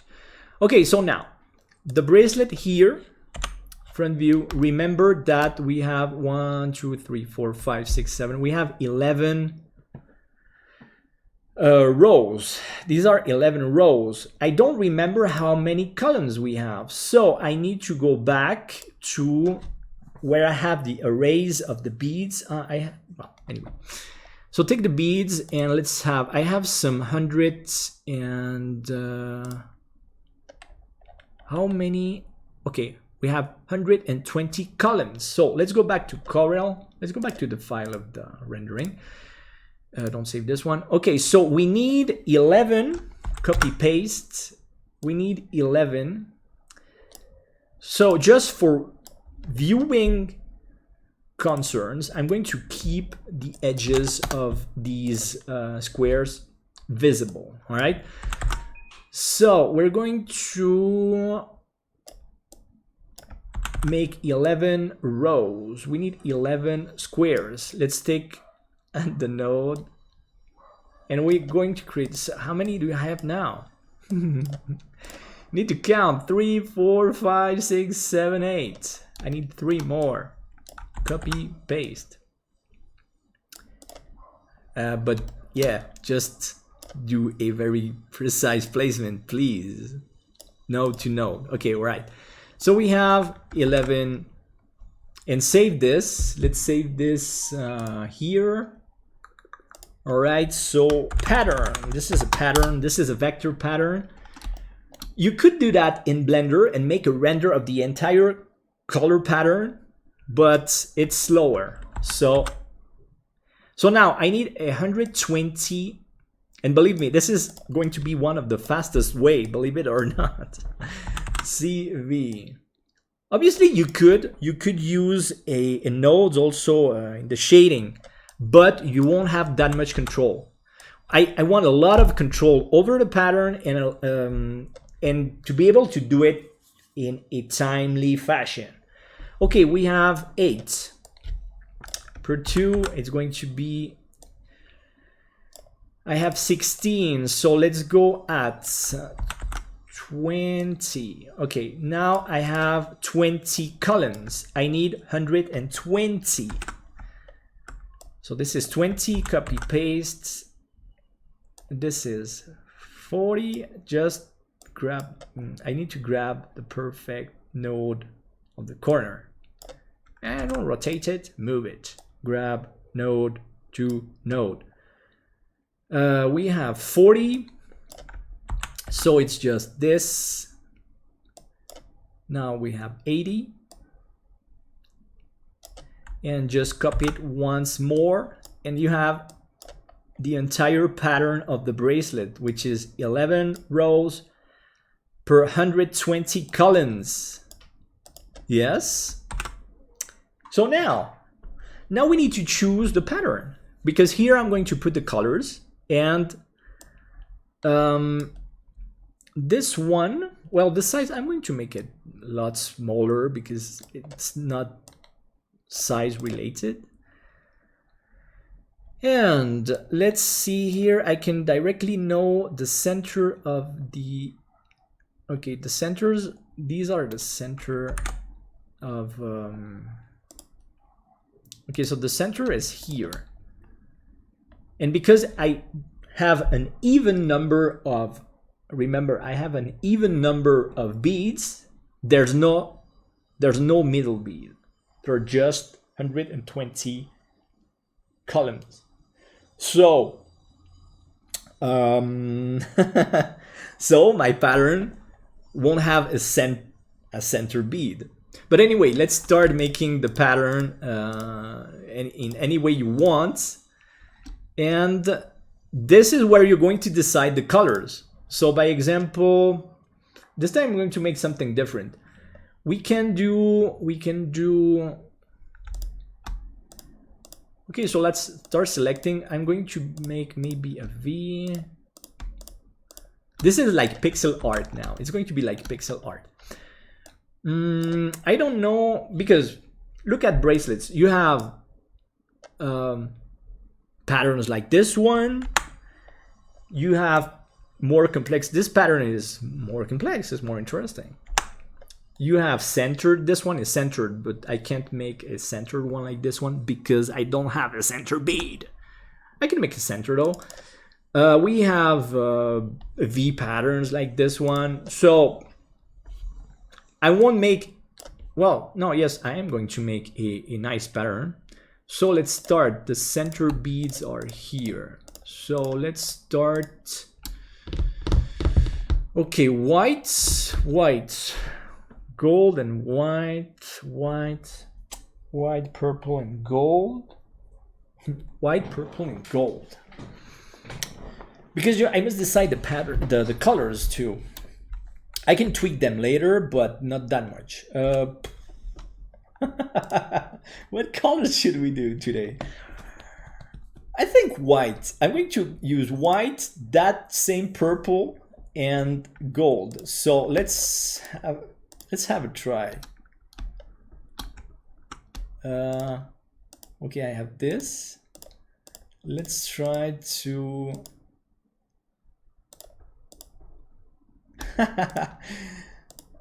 Wait. Okay, this one I can center. This is not too bad. Okay, so gold. Let's put any kind of double click there. Let's go to the palette. Let's go here. I want some golden. Okay, this is great. Okay, so making some pixel art here today to make the beads, the color of the beads, the pattern. And I was explaining because it's not that easy. It's not that easy. You very probably could use the nodes. There's almost always a way to make things using nodes in Blender nowadays. But you would not have that very precise control that I'm going to get.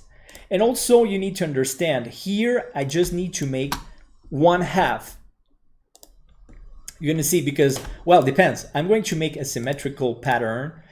And if I do the right side, then I can just copy the right side to the left side and whatsoever. And we are going to get, okay, the thing is, should I use maybe pink? Yeah, I think I'm going to also use pink. Yeah, I'm going to use pink in this design. So let's make this. Okay, so I'm already happy because it's already working. And the thing now is, well, let's complete the pattern. And in fact, is not that time consuming. It's not that hard to do. It takes a bit of time because we do have some thousands, hundreds of multiplications here and there. But in any vector software, you can use Illustrator, Corel, or Inkscape, which is free. You can do that in Inkscape. You could do that using GIMP, but obviously using a bitmap software, it's a bit harder to create this image. Okay, now we're going to change a bit the pattern, obviously, because this is too boring.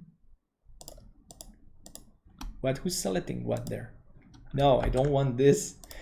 I just want to make a triangle there. Let's make a white triangle there. Yeah, this is going to be nice. Ah, but this is grouped. Let's make a non-group. I never grouped this. Who grouped this? I didn't. Okay, here, are we going to put some pink there? Yep. So I could obviously even copy from the top, but I don't want to overlap any triangle. So I like to develop things step by step. You already know that. That's why generally I have a lot of success because I do it step by step. I don't pretend that I can win that much time, you know, using tricks. Just find a clever way to do things and do it. It's going to take some time, but it's the time you need to do that. Okay, so the pattern is starting to look pretty interesting. And what I'm going to do, I'm going to put some pink right here. But I only need, if like now my pattern is going to be symmetrical. So I can only do the right side and I'm done. You could do just a quarter, the top right quarter of this design and also copy the each side. But I prefer to have a look at the development of my pattern step by step, because it's quite enjoyable. Like this one, I get this one wrong, it doesn't matter, I just can correct it. Click, click, click, click, click, and it moves forward pretty fast. Okay, there we have that. Now we might change. Okay, let's try to make some type of cluster. Okay, this is going to be a white. Hey, that's nice. But let me find, okay, I need this one and this one too. This is pretty nice. This is really nice. And it goes, well, we're almost there. Honestly, we're almost there. Okay, let me have a look. Okay, I know that I'm going to copy that, but this is just for symmetry reason and have a good reading of the pattern. There we go. Here we go. So we have this side, that side. Let's make like an arrow shape, the gold arrow shape here. Yeah. Take this home. Bevel me this, bevel me that. Color me this, color me that. Okay, shape, arrow shape. Do I need to start too? I need to start here. No, that's too close. That's too close. I need to start here then. Pink. Let's make a pink arrow here. And let's go here. Bam, bam, bam, bam. Okay, so let's have a look. I don't know if it's going to work now, or if it works yet. I'm looking pretty interesting. What we're going to do is we're going to make another triangular pattern right here. You know, each square is your friend for coloring the pattern. What are we going to get here? White. Let's put some white here. Yoo-hoo! It's okay. It's starting to work pretty well. So today my time is, well, I still have, well, I'm not done yet. Let's complete this. I won't complete the entire set. I'll do that some other day. But the pattern, and you're going to see that when we bring that image to the beads, we're going to get that pattern for all the beads. And it's going to be amazing. Come on, what do you want here? White. Let's make a white arrow because there was no white arrow so far, and it's going to be nice to have a white arrow here. Okay, we have this. What else are we gonna get? Here I'm still thinking if I'm going to... No, this is quite great. So white arrow, I know we do have, this is a pretty nice answer to that. So what else do you want? Okay, I know what I want. I want some of these guys, but I want it, let's make it pink. Yeah, I think let's make it pink. Let's make it pink like this, one of these diamonds, because in English this shape is called a diamond. Well, or a rotated square, but it's nicer to say diamond, obviously. Okay, here gold or white. Let's go for gold. And this, okay, this is going, okay, great. Let's keep doing this step by step. So it's not even boring because you need to decide. This part of the process, in fact, is very creative because you need to focus a lot on the color, harmony, and finding an interesting pattern is not that easy. And remember, this is a live session. I'm just inventing this as we go, as we speak. And that's why I'm doing this, because that's what I do every day, jewelry design. And okay, here we're gonna get gold also, gold corners there, gold, and this is completing the pattern, I guess. Well, we could get some pink Now we do have some pink there. Okay, so actually one side is done, so I can erase totally one other side. Boom, there you go. Take this side, copy, paste, mirror, and bring the other half. So this completes 1,000. This has more than 1,000. Let's remember. Let's go to calculator. Okay, so we have 11 rows multiplied by 120 columns. That's 1,320 beads. So here we have 1,320 squares. Okay, so I'm going to save this. Obviously, now I'm going to select everybody. I'm going to remove the edges like this, so there's no well, you could use them. Sometimes I leave them because it makes like a nice it makes a nice edge effect on the beads. You could use that. But anyway, now I need to export this. I'm going to export this as a PNG. Export. And let's go to here. Okay, so this is going to be the pattern. So this is live beads pattern 1. And here we are going to export this at a quite high. Wait, I'm going to export it, but I'm seeing something I don't like. Okay, let's go at a, because it's very wide. Look, we almost have 12,000 pixels for the width, but the height is just 1,000 pixels. And I need, I don't know, let's go at 2,500. But maybe it's going to be way too wide. Now this is crazy. Let's go at 1,500. Because the image might become quite heavy for a PNG. Okay, here there's something I don't like. I was wrong here, I think. I want this to be pink. And I want this to be, okay, like this, because, and do that, I need to do that on the same side because there's one row too much of purple. I want some symmetry here. So sometimes there I saw the mistake while exporting. So save and export again. The image is this one. Yes, overwrite. So the height at 1,500. Let's go the exportation again. Let's go have a look at how fat is that image. No, it's not even, it's nothing. It's like 96Ks. I thought it was going to be way heavier. Anyway, now let's go back to Blender. So that was very easy to do. That's the entire pattern. So we just need to bring the image texture and the color.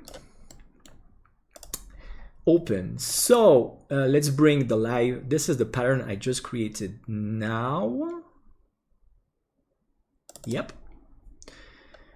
And the input should be the UV map because it is the UV map. So sometimes you can use UV map or you can use the texture coordinates here, UV. And because remember, I did the UV for the beads hours ago. But it should work. It should work quite well. Let's have a look. And normally it should be the flat projection. Let's have a look. Let's have a look if the pattern goes well with the UV. So it's loading the image. Obviously it's going to be a bit slow because remember, okay. Some round of applause for the jewelry artist. You're welcome. This is an example here. This is just an example here. That's it's a way to making the color patterns for more than 1,000 beads, and I think it's one of the most efficient ways. You have a lot of control. If I want to change, okay, now maybe I don't like the color. Obviously, I'm going to remove the metallic. Let's go, because I don't want metallic patterns this time. I want more plastic beads. Obviously, I don't like the saturation. I don't like, I love the pattern. I love the pattern, but I don't like the saturation. But I don't know yet because, like I said, I want a volcanic rock background. So the colors I won't be, well, I can have a, I'm going to just play around a bit with the colors. Let's have a look at what we get. So first I want a 0.5. Okay, this is horrendous. I don't like that one. 0.8. Maybe the original is the best. Generally the original is the best, obviously. The rest is going to be all the same. Yeah, the original is the best. But not that saturated. And I can make it lighter if I want. Let's go with the brightness and contrast too on the color here. And also maybe the ambient occlusion might help to level the brightness and the saturation. Let's go distance 10, 24. Obviously, maybe then I want them brighter.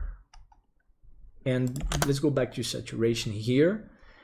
So with the AO, it looks more leveled.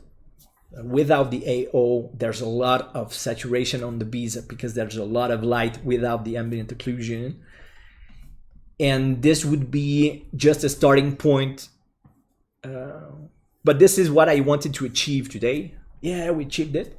Because today I finished making the stitching of the bracelet. I finished bending the bracelet. I made the T-clasp loops and clasps right there. And I made the materials. And above all, the fantastic trick here was how do you make the bead patterns, the colors. And I showed a very nice trick to do that using a vector software. So this is a starting point for all the rest of the work. Then you do whatever you want. I mean, obviously, the very simple layout would be just obviously a plane for the floor. Just to finish with something there. And obviously I need to rotate it a bit here because it must touch the, you can rotate the bracelet, but you can also rotate the floor. And the problem is that I made an uneven, remember that my loops, they're falling under the floor level, like now, like this, because I'm going to make a scene with volcanic rocks and I won't have an even floor. So the loops, the metal is resting on the rocks, not just on a flat floor like now. But it's just to have a look at the bracelet with a floor. And this way I'm going to end the... Okay, obviously we don't have enough light, and also the light is coming from the back. And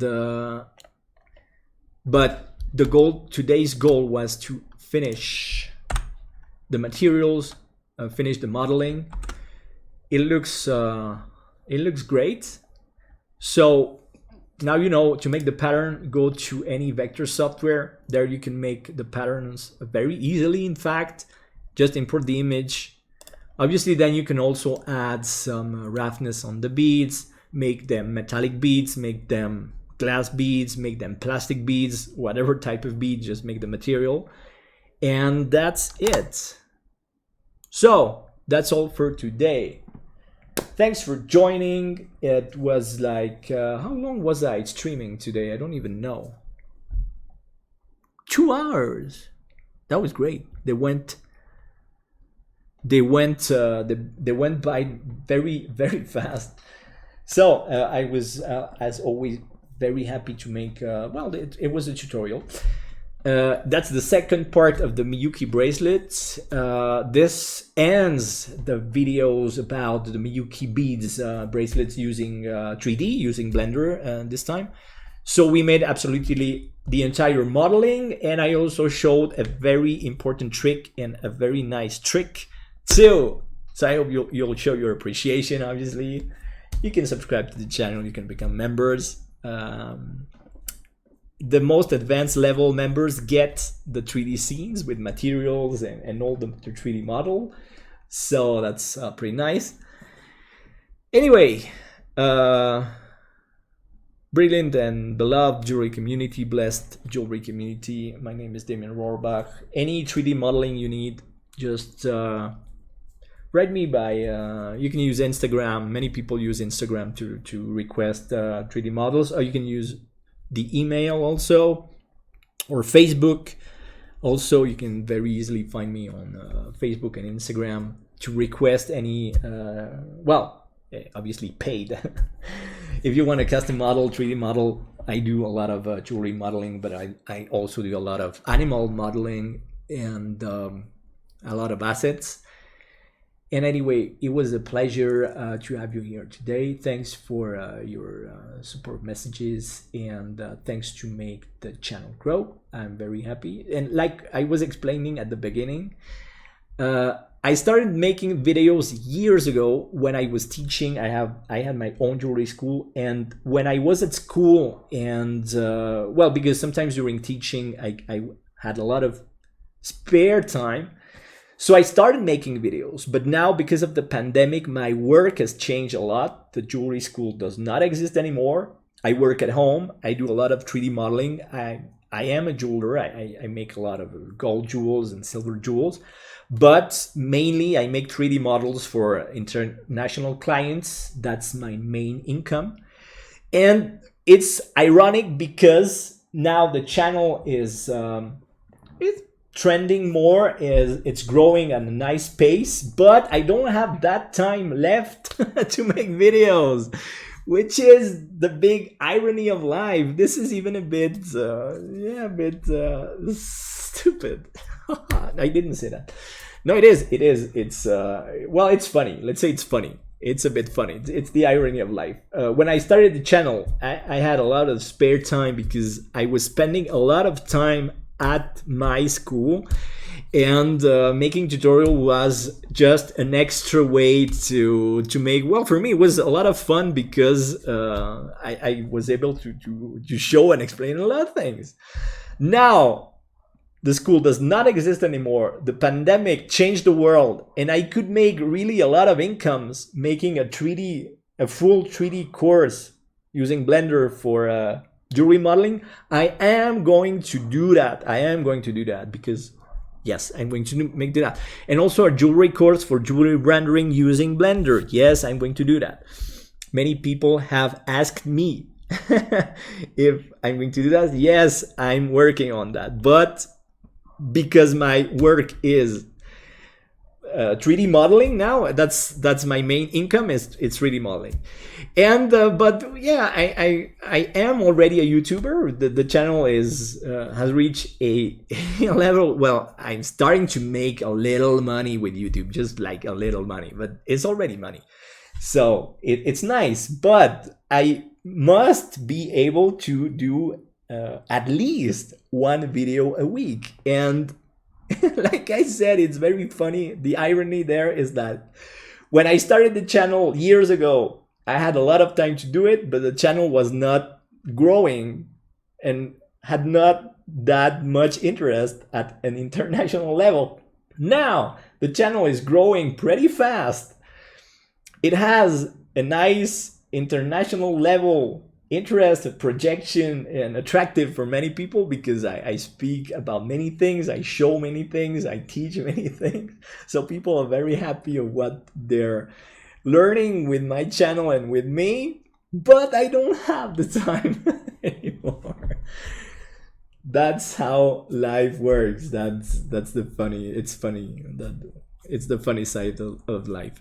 So anyway, here we are. I'm going to try honestly to make well, I want to make it work because that's why I said it's a bit stupid. Because time, and not because time is money, but also because the energy I have, I need to focus my energy into what works, and the channel is working because people are asking, like this MIYUKI bracelet, the MIYUKI beads idea came from one of my subscribers. It was a request a couple of weeks ago, and it was obviously, and it is a very interesting request. That's why I said, I'm gonna do that. It's very interesting. So my subscribers are giving me very interesting ideas. Sometimes, well, not even challenges anymore, because in fact there's nothing more to challenge me about. But anyway, so it was a very nice idea. So I said, let's do that. But it took me weeks to make 2 videos, and that's not exactly the way it should be to the channel to really become like trending, to really grow, like to be an important channel. But if I'm going to do that, well, I'm going to do that, and well, I'm doing it because we've come so far. And for many of you, for many followers and subscribers, it's just the beginning. This is like, I'm just getting started, because like I said, the channel is, it's getting attention now. I know that YouTube and Google are checking channels that are growing, and I know because I get emails from YouTube that I'm pretty well placed, because when you search about jewelry design on YouTube, my videos come out quite often, quite easily, and are gathering more interest each time. And it's time now to really do that as a YouTuber, you know, to really, that's why I started. The nice thing, the big difference, and that's why I'm making tutorials through the live streams, is that started last year, I'm able to make live streams, and the live streams are working very well. And now, because I'm saving the live streams, I can post them as normal tutorials. So people who did not follow the live stream, they can see the full tutorial as a normal video on my channel. So that formula is, well, that's where success is for me now. I know, because I could do it as a live stream when I have a free time, when I have the energy to do it. And thanks to God, because I'm training a lot. I don't go to the gym anymore, but I can train at home very well. I started really training again. So I have a lot more of energy to do things again. The passion is back, because the concept is, every day I have a clearer concept on what's, well, I had a jewelry school for 17 years. I must basically reinvent my life, my income, my community all over again. And every day I'm finding new ways to do that. And yeah, it's also thanks to you, to my followers and subscribers, because they write me very nice messages, support messages, and ideas. So see, it's working for all of us. So we are going to keep doing this. All right, we are going to keep the same energy, the same trending energy, the same concept, the same ideas, and we're going to be here for quite a long time, I guess, for some years to come. So after all these pretty words and ideas and concept of what's going on and the funny irony of life, thanks for watching, and thanks for everything. And well, let's say we're just getting started, even if I started years ago. But obviously, like the new normality, you know, that huge concept for many people. Well, it's like, this is like my new normality now. So let's be a YouTuber. Let's make the channel trending. Let's make a lot of live sessions, and this is going to work great, and you are going to learn. You're going to learn a lot, and I will be able to keep making new videos, because I make tutorials, but some people are already also liking a lot the 3D animations I'm doing. and I'm going to keep making the same efforts. So thanks for all your comments. The hair curl is just this one. my hairstyle is just totally improvised. Well, like the new normality is going to work for me because now I can make a lot of 3D models. I get paid pretty well. I make some jewels from time to time, and I can make the live streams each week. And I think it's a lot of fun. It's very interesting. It's very encouraging. You're gonna learn a lot of ways and concepts and ideas to make 3D jewelry. I'm going to keep making things with Blender, obviously, but I also love to use 3D design. 3D design is very important. So I'm going to alternate between softwares and ideas. Okay, so thanks again, and see you soon. Take care.